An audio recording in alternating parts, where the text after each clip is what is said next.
News nation आप देख रहे हैं, आपके साथ मैं हूं विद्यानाथ झा और बड़ी खबर आज की जिस पर लगातार हम अपडेट आप तक पहुंचा रहे हैं। ये तस्वीर देखिए, ये प्रधानमंत्री आवास पर हो रही बैठक के दौरान की तस्वीर है। तमाम नेता यहां पर मौजूद हैं। देखिए एक एक कर जितेंद्र सिंह, महबूबा मुफ्ती, फारूक अब्दुल्ला, अमित शाह, प्रधानमंत्री नरेंद्र मोदी, मनोज सिन्हा, गुलाम नबी आजाद, उमर अब्दुल्ला।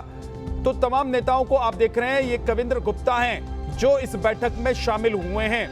कश्मीर की पार्टियों के नेता जो बैठक में शामिल होने के लिए बुलाए गए हैं, उन नेताओं के साथ प्रधानमंत्री की यह तस्वीर है। साथ में उनके अमित शाह गृह मंत्री हैं, मनोज सिन्हा हैं और जितेंद्र सिंह हैं। तस्वीरों को देखकर आपको अंदाजा भी लग रहा होगा कि किसी टेंशन या तनाव के माहौल में ये कोई बैठक नहीं हो रही है, बल्कि सभी नेता जो हैं वो बहुत ही अच्छे माहौल में नजर आ रहे हैं। सभी नेताओं के चेहरे पर मुस्कान है।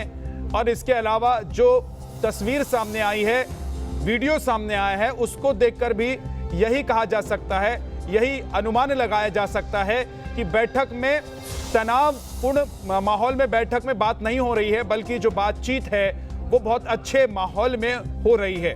प्रधानमंत्री नरेंद्र मोदी फिलहाल अभी सुन रहे हैं तमाम लोगों को। ये देखिए बैठक की तस्वीर है।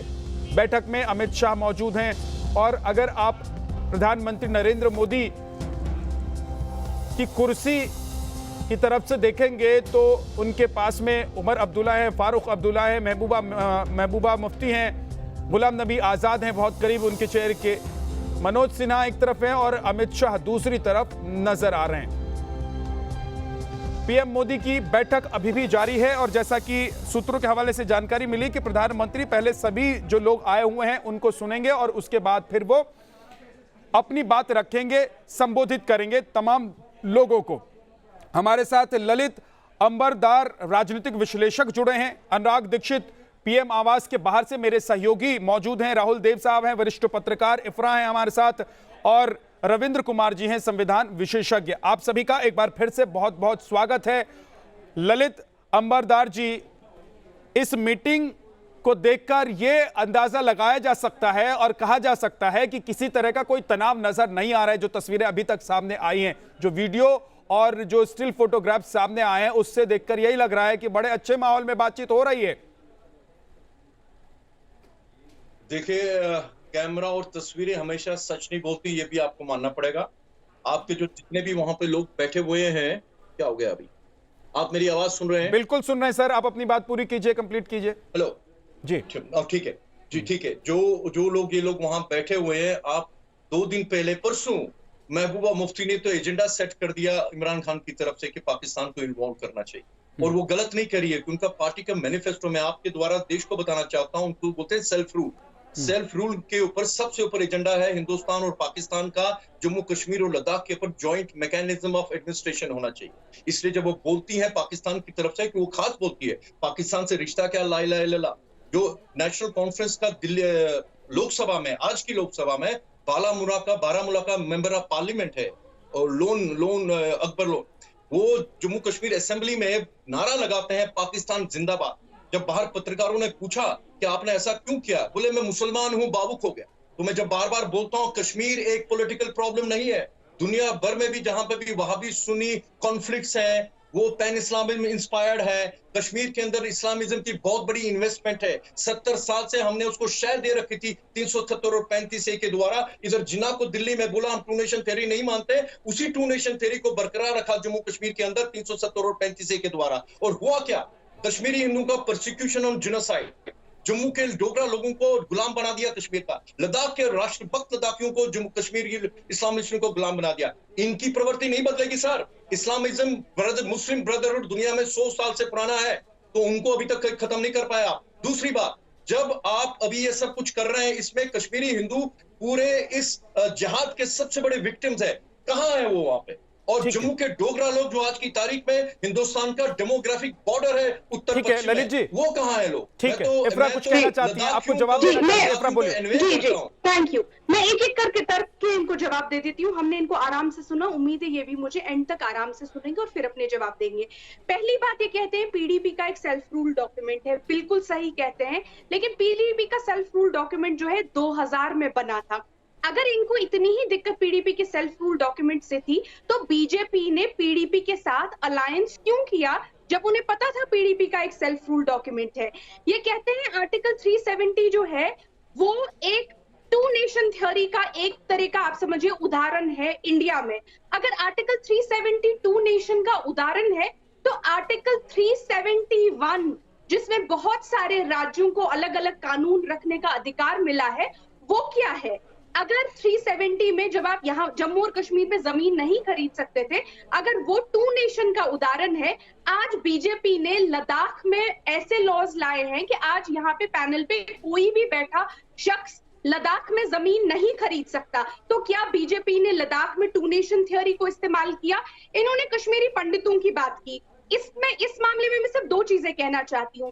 पहली बात, जब कश्मीरी पंडितों को उनके घरों से निकाला गया 1989 में, तब जम्मू और कश्मीर में सरकार जो थी एनसी की नहीं थी, तब एनसी की सरकार को डिसमिस कर दिया गया था और जम्मू और कश्मीर की स्टेट जो थी वो directly ruled by the centre थी और हमारे गवर्नर थे श्री जगमोहन जी, और सेंटर में सरकार थी बीजेपी की और वीपी सिंह की, प्राइमरीली वीपी सिंह की, लेकिन उनको समर्थन था बीजेपी का।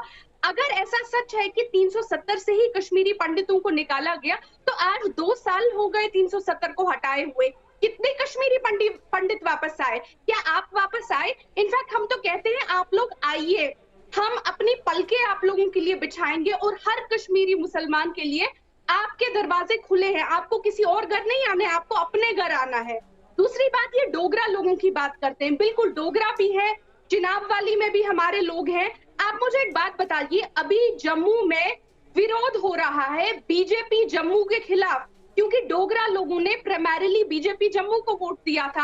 आप कोरोना वायरस में उनकी डेथ्स देख लीजिए, बीजेपी ने वहां पे क्या किया, टोल प्लाजे पे टोल प्लाजा शुरू कर दिया, वाइन शॉप पे वाइन शॉप शुरू कर दिया। आज अगर आप ट्विटर पे देखेंगे, जम्मू के लोग अपने बीजेपी का विरोध कर रहे हैं, उन बीजेपी की पार्टीज का जिनको उन्होंने डीडीसी के चुनाव में वोट दिया था। तो ललित जी, आप क्या कह रहे हैं लोगों से? राहुल देव जी, ठीक है, मैं बताऊं, मैं एक सेकंड राहुल देव जी से एक कमेंट ले लेते हैं, उसके बाद आपके पास ललित जी। राहुल देव जी, देखिए ललित जी जो बात कह रहे हैं वो समझी जा सकती है, उनके दर्द, वो जो हर कश्मीरी पंडित का दर्द है वो उनका दर्द भी है, वो हमारा दर्द भी है, लेकिन उनको भी जो व्यापक परिस्थिति है जम्मू कश्मीर की उसको देखना पड़ेगा, उसको केंद्र को देखना पड़ता है, जो भी शासन में होता है उसको इन सारे तमाम पहलुओं पर ध्यान रखना पड़ता है और आगे के रास्ते निकालने पड़ते हैं। केवल एक पक्ष को प्रधानता देकर बात नहीं बनती। अब यह देखिए, जहां तक कश्मीरी पंडितों का सवाल है, जी जी, कांग्रेस के नेता अब ये बात उठा रहे हैं कि भाई इसमें कश्मीरी पंडितों को आज की बातचीत में क्यों नहीं बुलाया गया। अब कांग्रेस भी ये बात करने लगी है, अच्छी बात है, लेकिन मुझे विश्वास है कि जिनको आज नहीं बुलाया गया है उनको इसके बाद जब वार्ता का ये क्रम जारी रहेगा उनको बुलाया जाएगा, उनसे भी बातचीत की जाएगी। ठीक है, ठीक है, मतलब बहुत लॉजिकल बात है कि ठीक है ललित जी, ऊपर जवाब दीजिए आप। हाँ ठीक सर। 19 जनवरी 1990, वो दर्दनाक दहशतगर्द रात, उस वक्त जम्मू कश्मीर के मुख्यमंत्री फारूक अब्दुल्ला, राजीव गांधी और नेशनल कॉन्फ्रेंस और कांग्रेस की अलायंस के थे। दिल्ली के अंदर दिल्ली के अंदर मुफ्ती मोहम्मद सैयद, यहाँ पे वहां पे होम मिनिस्टर थे। इन दोनों की नाक तले कश्मीरी हिंदू का नरसंहार हुआ। जब मैं नरसंहार की बात करता हूँ, मैं बीजेपी से लेट मी स्पीक। ठीक है, एक एक करके आराम से फैला सकते ना। 1990 में एनसी की सरकार डिसमिस्ड थी, जम्मू और कश्मीर सेंटर के रूल के अंडर था। राहुल देव सर, इनको बता दीजिए 19 जनवरी को किसने रिजाइन किया था? 19 जनवरी को किसने रिजाइन किया? फारूक अब्दुल्ला ने रिजाइन किया। बिल्कुल रिजाइन किया। तो आप उन पे कैसे चढ़ा सकते हैं? अरे सर, आप मुझे बोले देंगे सर कि आप एक एक करके इफ्रा एक एक करके हाँ बोलिए ललित जी बोलिए। मैंने इंटरप्ट नहीं किया, मुझे बोले दे, नहीं तो मैं चैनल से बाहर जा रहा हूं। मेरा डोंट स्पॉइल ललित जी बोलिए प्लीज। तैयार हो क्या ये डिबेट के ऊपर? 19 जनवरी 1990 को तक फारूक अब्दुल्ला कश्मीर के मुख्यमंत्री थे। 19 जनवरी को जब जगमोहन ने जम्मू के अंदर टेक ओवर किया, उन्होंने रिजाइन किया, बुज़दिली दिखाई। हम कश्मीरी हिंदू को जादू के हवाले छोड़ दिया और खुद लंदन भाग गए, 6 साल तक वहीं बैठे रहे। तो मेरा और दिल्ली के अंदर होम मिनिस्टर जो थे वो मुफ्ती मोहम्मद सैयद थे। हकीकत अगेन इंटरप्शन। No. नंबर 2, जी। जो जब बीजेपी ने महबूबा मुफ्ती के पीडीपी के साथ उन्होंने उनके साथ अलायंस किया, हम लोग उन पूरे उस दौर में उनके अगेंस्ट बोलते रहे। हर बीजेपी के प्रवक्ता को हमने चैलेंज करते हैं टीवी के ऊपर, और जो भी प्रोग्राम हमारे होते थे सड़कों पे आए, तो इसलिए हमने उनका समर्थन नहीं किया। तीसरी बात, 370 के अलावा जहां पे भी स्पेशल राइट्स है किसी भी स्टेट में, कहीं पे भी 2 झंडे नहीं है, कहीं पे भी 2 कॉन्स्टिट्यूशन नहीं है, कहीं पे भी औरतों का शोषण नहीं होता, कहीं पे भी वाल्मीकि समाज को पीएचडी की डिग्री मिलने के बावजूद उसको सफाई कर्मचारी की नौकरी नहीं मिलती, कहीं पे भी पंजाब और पाकिस्तान से आए हुए हिंदू और सिखों को 70 साल वंचित करके नहीं रखा वहां पे उन लोगों ने। तो इसलिए प्लीज ये झूठ भी मत बोलिए। तीसरी बात, कश्मीर के अंदर पृथकतावाद की जड़ क्या है, पाकिस्तान का मौकू क्या है कश्मीर के ऊपर, कि ये पार्टीशन का अधूरा एजेंडा है। पार्टीशन क्या था? 2 नेशन थ्योरी के आधार पर था कि हिंदू और मुसलमान इकट्ठे नहीं रह सकते। जम्मू कश्मीर के जो ये मेन स्ट्रीम पार्टीज है ये भी कहती है कि पाकिस्तान से हमारा रिश्ता क्या है, ला ला ला। ठीक है ललित जी, ललित जी अब जवाब ले लीजिए। इफ्रा जवाब देना चाहती है। हाँ सर, फिर बोलिएगा, फिर आप अपनी बात रखिएगा, फिर मैं लौट कर आऊंगा, अभी वक्त है। इफ्रा, और मुझे झूठ नहीं सुना प्लीज, उनको कोई और मेरे कोई भी चेक करे कि 19 जनवरी की रात को जम्मू कश्मीर के किसकी सरकार थी। पहली बात, 19 जनवरी को जब जम्मू और कश्मीर में हालात खराब होना स्टार्ट हो गया, फारूक अब्दुल्ला ने रिजाइन इसलिए किया क्योंकि उनके पास बहुत सीरियस इनपुट्स थे कि उनकी सरकार को डिसमिस किया जा रहा था, और जो कि इनफैक्ट 19 जनवरी को ऑलरेडी जगमोहन गवर्नर को रखा गया था। और जब आपकी सरकार को डिसमिस कर दिया गया है, आप क्या कर सकते हैं? क्या एक डिसमिस ललित जी प्लीज मुझे बोलने दीजिए, आपको मैंने नहीं टोका। ललित जी लेट मी 19 जनवरी 1990 लेट मी स्पीक। अगर नहीं मैं झूठ नहीं बोल, ये फैक्ट है, आप लोग ये फैक्ट देख सकते हैं, आप लोग ये फैक्ट, आप सभी लोग ये फैक्ट ये बोलने नहीं देंगे, ऐसे तो नहीं होता है। एक बार सुन लीजिए उनको, उसके बाद आपको लगता है कि वो झूठ बोल रही हैं, उनके आंकड़े गलत हैं, उनके पास जो जानकारी है वो गलत है, तो उस पर फिर आप अपनी बात रख दीजिएगा। आप एक बार सुन लीजिए, उसके बाद मुझे एक बार मेरे अपने सहयोगी अनुराग के पास भी जाना होगा, प्रधानमंत्री आवास के बाहर मौजूद हैं। प्लीज मैं रिक्वेस्ट कर रहा हूं ललित जी, आप सुन लीजिए एक एक करके। हाँ इफ्रा जल्दी से। पहले मैं सभी दर्शकों को बोलती हूँ कि मैं आपसे निवेदन करती हूँ, आप लोग गूगल कर लीजिए कि 1990 में फारूक अब्दुल्ला ने रिजाइन किया था और क्या वहां पे सीरियस इनपुट्स थे कि उनकी सरकार को डिसमिस किया जा रहा था। ठीक है, बात कंप्लीट कीजिए, अब इससे आगे बढ़िए, इससे आगे बढ़िए। दूसरी बात ये कहते हैं वो लंदन भाग गए। वो लंदन इसलिए भाग गए क्योंकि एनसी के काडर को, नेशनल कॉन्फ्रेंस के काडर को यहाँ पे खुलेआम गोलियां मारी जा रही थी पाकिस्तान स्पॉन्सर टेररिस्ट से। मैं आपको याद दिला देती हूँ कि 1989 से लेके 2002 तक नेशनल कॉन्फ्रेंस के और पीडीपी के 8000 पॉलिटिकल वर्कर उनको मौत के घाट उतारा गया। उन्हीं 8000 पॉलिटिकल वर्कर्स को, जिन्होंने भारत का झंडा हमारे स्टेट में ऊंचा रखने के लिए अपनी जान गंवा दी, उन्हीं को आज ये लोग दहशतगर्द और पाकिस्तान परस्त कह रहे थे। 8000 पॉलिटिकल वर्कर एनसी पीडीपी के मारे गए हैं। दूसरी बात, यहाँ पे जब हालात खराब हुए, जी एक सेकंड, यहाँ पे जब हालात खराब हुए तो कश्मीरी मुस्लिम्स करीबन 70,000 यानी 70,000 कश्मीरी मुस्लिम्स मरे। आप क्यों, अगर जम्मू और कश्मीर में लोग मरे हैं, हर समुदाय के लोग मरे हैं, हर पॉलिटिकल पार्टी के लोग मरे हैं, उन्हीं चीजों से तो आगे निकलने की कोशिश हो रही है ना इफ्रा, उन्हीं चीजों से आगे निकलने की कोशिश हो रही है। आ रहा हूं, ललित जी हाथ उठा रहे हैं। ललित जी मैं आपके पास आ रहा हूं, एक बार मेरे सहयोगी अनुराग दीक्षित के पास मुझे जाना होगा, वो प्रधानमंत्री आवास के ठीक बाहर मौजूद हैं जहां पर इस वक्त बैठक चल रही है। अनुराग बताइए।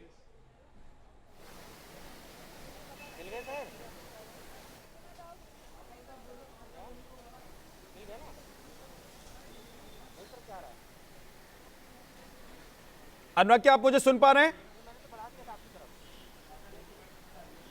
जी विद्या, बिल्कुल मैं आपको सुन पा रहा हूं और इस वक्त की तस्वीरें मैं आपको दिखा दूं। देखिए 5 बजने वाले हैं, 10 मिनट का लगभग वक्त बचा है, यानी कुल मिलाकर 1.5 घंटे से ज़्यादा, पौने 2 घंटे का वक्त बीत चुका है और अभी भी जो बैठक है वो लगातार चल रही है। बीच में कुछ गाड़ियां निकली थी लेकिन वो उन तमाम नेताओं की नहीं थी गाड़ियां। आपको बता दें कि इस वक्त भी आप तस्वीरें देख सकते हैं, ये प्रधानमंत्री आवास की तस्वीरें हम आपको दिखा रहे हैं। दरअसल में यही वो गेट है जहाँ से जब बैठक खत्म होगी तो तमाम नेता जो बैठक में शामिल हैं वो निकलेंगे इसी गेट के जरिए, लेकिन अब तक यहाँ पर कोई हलचल नहीं है।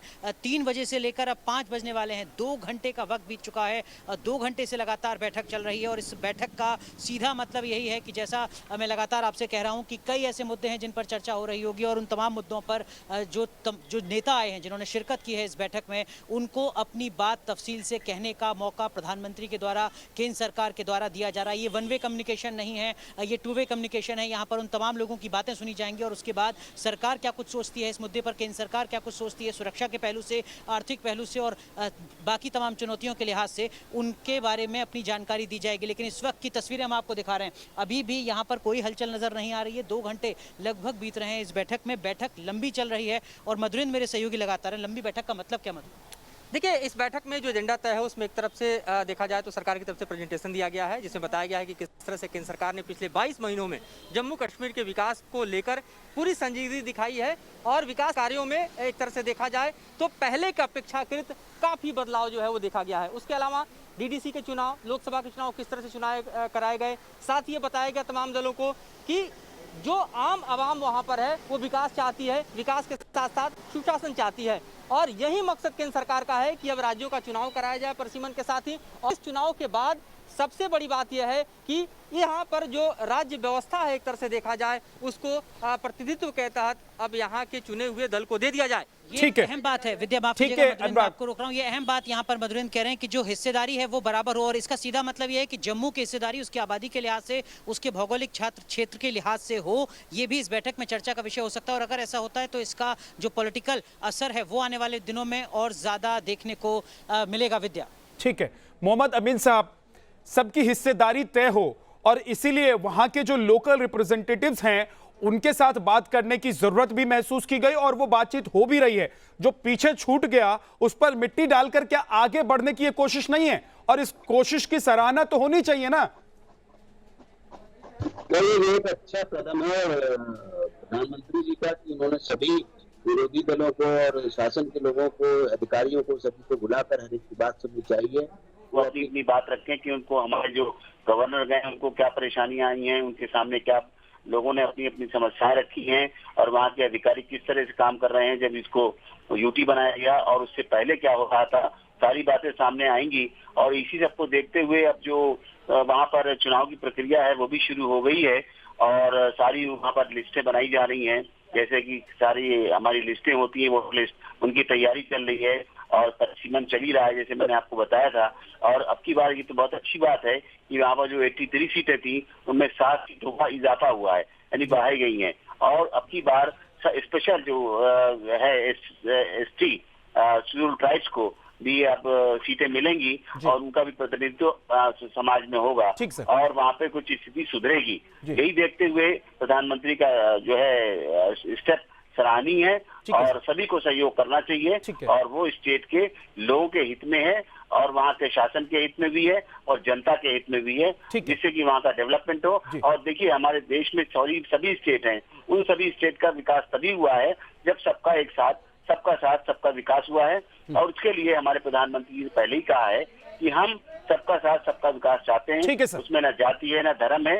इसलिए सबको देखते हुए और कश्मीर को आगे बढ़ के आना चाहिए, उनके जनों को और हमारे वहाँ के लोगों को साथ देना। Ravindra Kumar ji, sir Ravindra Kumar ji, SC ST को लेकर जो बात बीजेपी के नेता ने कही कि 25 सीटें वहां पर आरक्षित होंगी, आपको लग रहा है कि ये एक बड़ा बदलाव साबित होगा जम्मू कश्मीर के लिए, वहां के आवाम के लिए?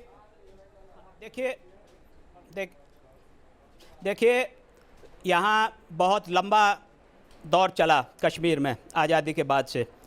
अक्टूबर 1947 में जब मर्जर डीड पे साइन किए महाराजा हरि सिंह ने, और ये बहुत दुखद प्रसंग रहा। ललित जी की जो भावनाएं वो भी अपनी जगह हैं। बहुत गलत हुआ जो कश्मीरी ब्राह्मणों के साथ हुआ और जो खून खराबा हुआ। लेकिन बात यह है कि अब इसके अलावा के आगे बढ़ें, प्रजातांत्रिक तरीके से आगे बढ़ें, सबको साथ लेकर आगे बढ़ें, जो जिनका हक नहीं दिया गया था उनको हक दें और सबको साथ लेकर के चलें। यही एक मार्ग है और उस दिशा में ये जो रिजर्वेशन है जिसका आप जिक्र कर रहे हैं वो भी बहुत स्वागत योग्य है। और अब हमको आगे ही बढ़ना है, देश को मजबूत करना है और इसमें जो है अब पिछली बातों से बहुत आगे जाना पड़ेगा। राहुल जी बिल्कुल सही कह रहे हैं, ये प्रजातांत्रिक देश है, प्रजातंत्र की जड़ें यहाँ साढ़े तीन हजार साल पुरानी है। तो इसके अलावा कोई मार्ग नहीं है, आगे बढ़ना है, सबको साथ लेकर के चलना है, और जो हो गया सो हो गया।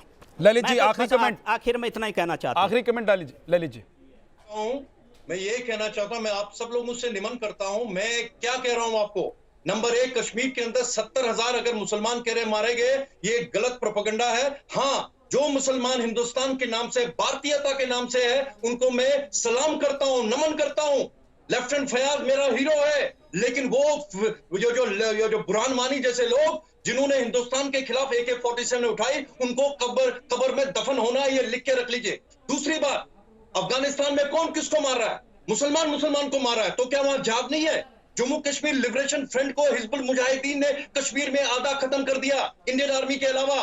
तो क्या वो जम्मू कश्मीर लिबरेशन फ्रंट वाले हिंदुस्तानी बन गए? क्योंकि उनका जिहाद का एक तरीका है, जिस दड़े का काम होता है उसको फिर खत्म करते हैं, दूसरा दड़ा टेक ओवर करता है। तीसरी बात, कश्मीरी हिंदू के लिए मैंने मारा जा रहा है, यार, वो भी उन्हीं के साथ है। आप इनको बोलिए चुप करने के लिए, मुझे बोलने दीजिए।